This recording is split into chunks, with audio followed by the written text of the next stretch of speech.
Well, today's the first Sunday of Advent, and so during the Sunday of Advent, just to remind all of us, Advent is a season of 4 weeks leading up to Christmas, similar to Lent leading up to Easter, and it's a time of preparation. And so Advent, each week we have the Advent wreath, and each candle represents something different. And each Sunday, we will do that now. The focus for the first Sunday of Advent traditionally is the second coming of Christ, when Jesus returns and comes for the judgment and everything. That's something we don't typically think about during Christmas time, the second coming of Christ. But just as we prepared and people prepared for the first birth of Christ, so we too remember during this time to prepare for the second coming of Christ. So I was going to do something. We're kind of being goofy this time of year with our Christmas specials. And I didn't know how many of you knew this song. But if you know some of it, you can sing along with me. It's a very holy song. It's a deep message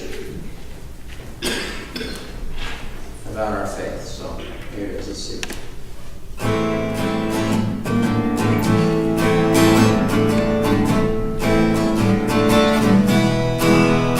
You're a mean one, Mr. Grinch. You really are a heel. You're cuddly as a cactus, you're as charming as an eel, Mr. Grinch. You're a bad banana with a greasy black peel.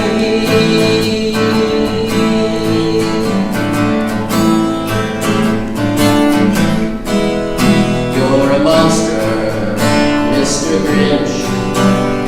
Your heart's an empty hole. Your brain is full of spiders. You've got garlic in your soul, Mr. Grinch.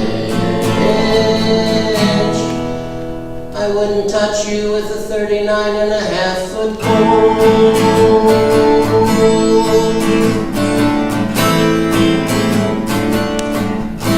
That's not very nice, is it?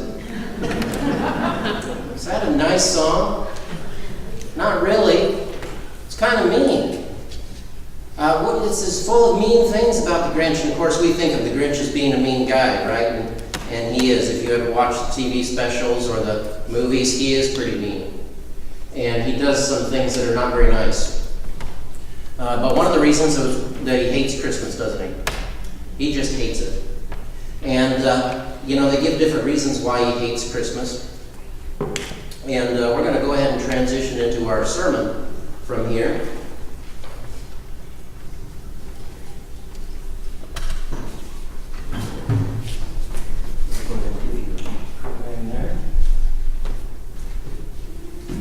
Each week during our Advent season, we're going to be looking at a different Christmas special. And we're going to be looking at how the Grinch stole Christmas today. And I don't know about you, but most people, how many of you remember the TV specials being on the air when you were a kid? Okay. I was going to say, I was thinking most everyone that there were some of these Christmas specials. So many of them started airing, back as far as the 60s, And so for many people, you either grew up watching it or your kids did. And I remember as a kid, one of my favorite Christmas specials, two of them. There's probably a tie between Rudolph and the Grinch. But How the Grinch Stole Christmas, I just love the story, and I love the book. It's a simple story about some people named the Who's who live in Whoville, and they just love it. I mean, they love Christmas so much. Oh my goodness, they can't even contain themselves. They go over the top with everything, decorations and the lights and the glitter and the cookies and the baking and the presents and everything. They're just so full of energy. Oh, they could just burst. Of course, there's one person who didn't like Christmas, and that's the Grinch. Now, in the half-hour TV special and in the book, they give a couple of reasons why that might be the case, but the theory that they stick with is that his heart was too small. which is, it's kind of a simplistic answer, but nonetheless, it's a children's story. But saying the heart is too small is a way of saying basically, well, he's just bad.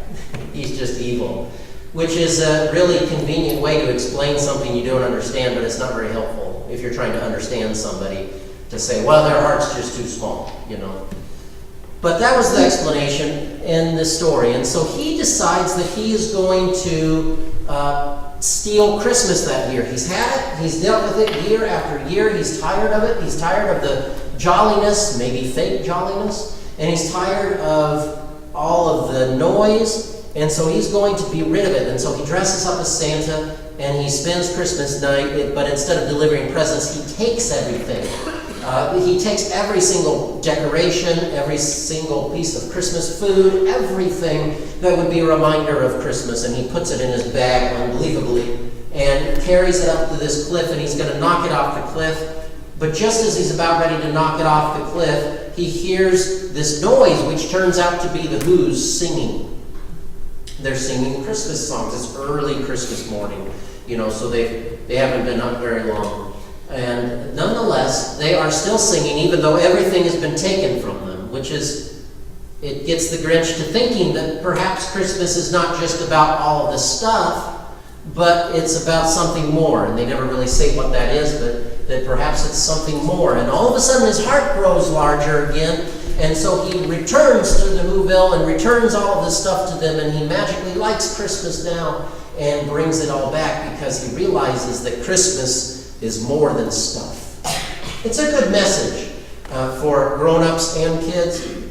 That's a good message talking about the commercialization of Christmas and all of the things associated with Christmas that we can sometimes stress ourselves out with. It's a reminder to us that Christmas is more than that.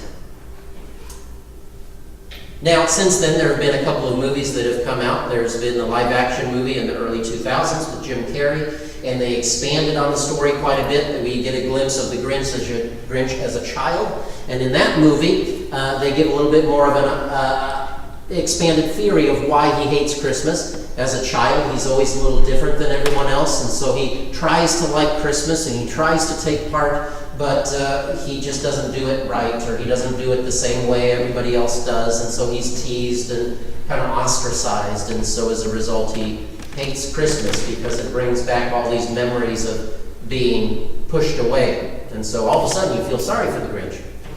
And then in the new movie that's in theaters now, the cartoon movie, The Grinch, he is an orphan as a child, and he's in an orphanage. And in the orphanage, they don't celebrate Christmas, and he doesn't have a family. And we're left to assume he's never adopted. And so each Christmas, he sees people celebrating Christmas with their families, and he's reminded that he doesn't have a family, and so he grows to hate Christmas and everything having to do with it, because there's nothing more family-centered than Christmas. And so you really feel sorry for him in these movies as they give more psychological depth to the reason why he might hate Christmas. And you realize he's not evil, even though he does respond by doing some pretty evil things. Pretty mean things, stealing everything. I think that when you think about this story, it can have something to teach us as adults too. Not just kids, but even grown-ups. Because for many people, they don't feel very jolly during the holiday season. But there's a lot of pressure to it.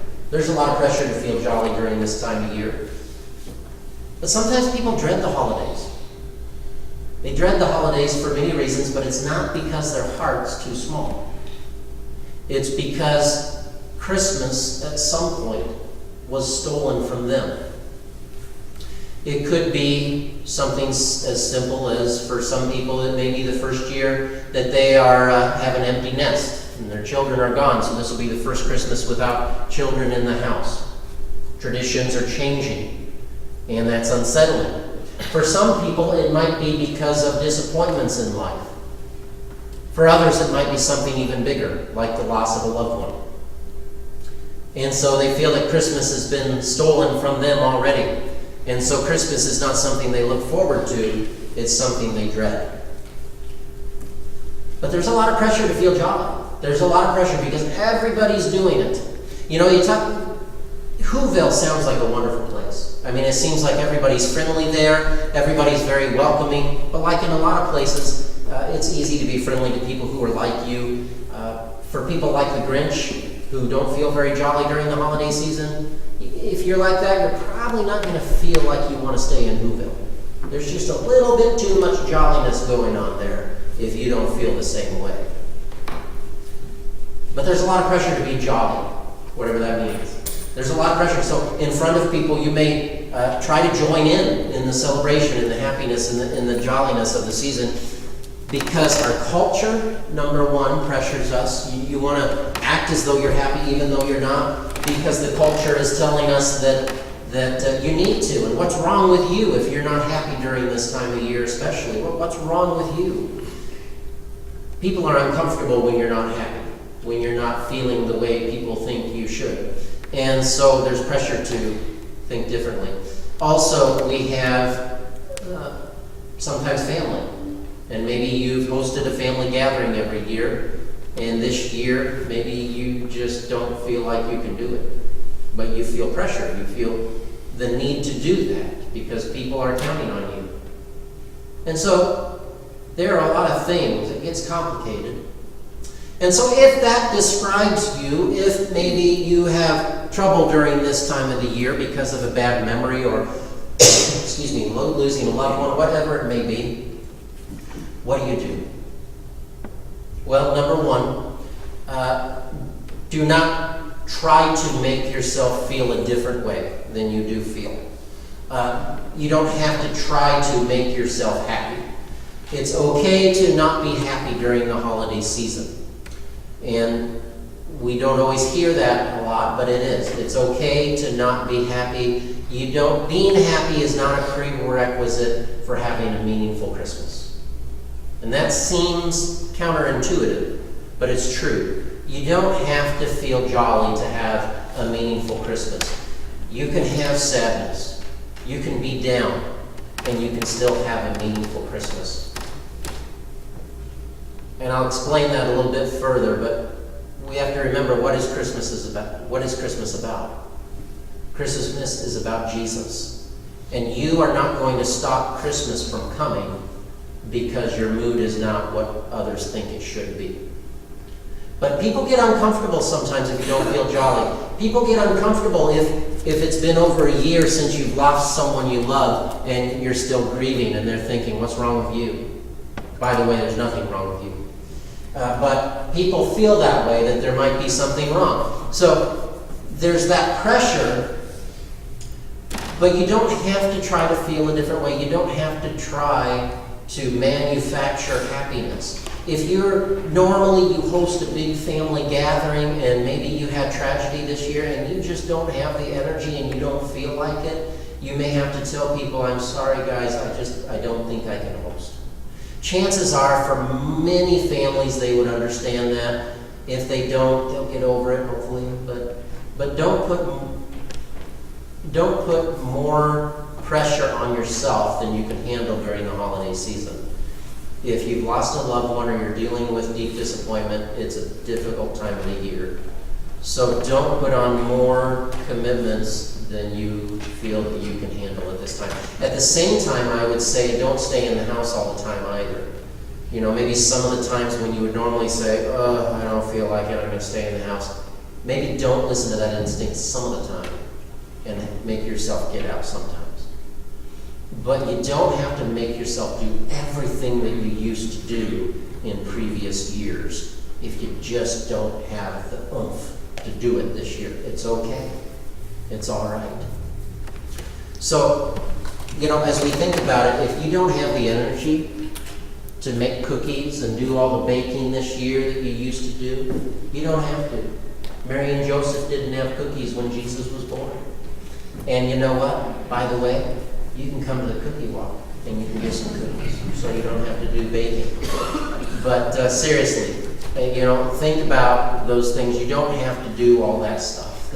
Christmas is not about cookies. Christmas is not, it is about all that stuff, but the true meaning of Christmas is not about cookies or having a tree or having all the lights up, or going to all the parties. Christmas is not even at its core about family or family gatherings or getting together. That's kind of what we say for the secular meaning of Christmas, and it is very meaningful, don't get me wrong, and that's a very important aspect of the holiday, but at its core, Christmas is about Jesus, about celebrating the birth of Jesus. And Jesus is with us, and there is nothing that can change that. There is no circumstance, there is nothing that can take away the fact that Jesus was born on Christmas. And so, can you still have a meaningful Christmas if you don't feel jolly during the holiday season? Maybe you feel kind of like a Grinch,